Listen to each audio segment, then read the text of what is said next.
मेरे बच्चे, वह जो तुम्हारा हृदय किसी को दे सकता है, वह तुम्हारे हाथ भी नहीं दे सकते हैं।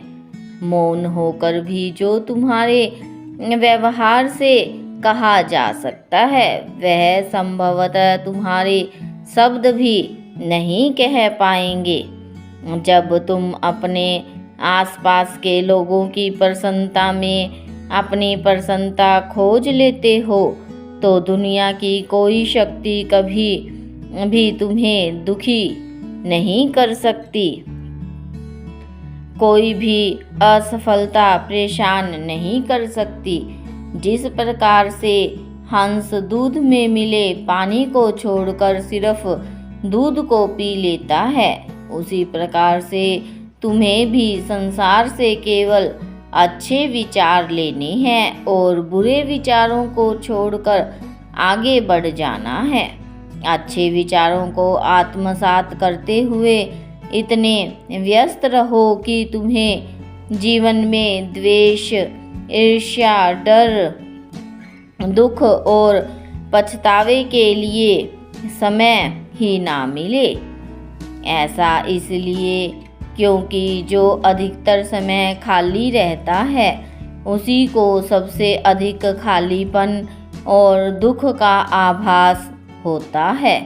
दुख यदि है तो उसका आभास तो कम कर ही सकते हो। दुख का आभास कम होगा तभी तो तुम्हारी ऊर्जा सही दिशा में लग पाएगी। मेरे बच्चे, जितना तुम्हारा मन साफ होगा, उतनी ही आसानी से यह संसार की मझधार पार हो जाएगी।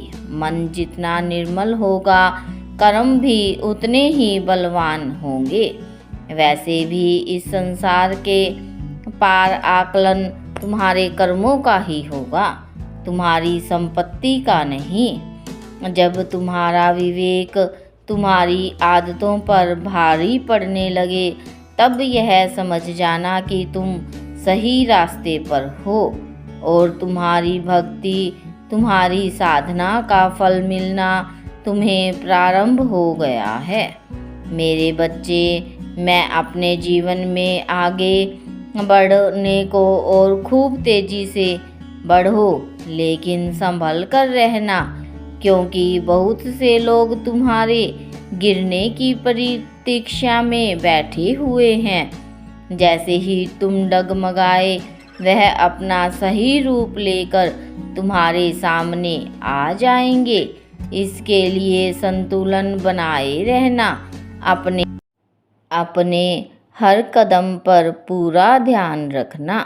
मेरे प्यारे बच्चे, तुम्हारे महादेव जी सदैव तुम्हारे साथ हैं।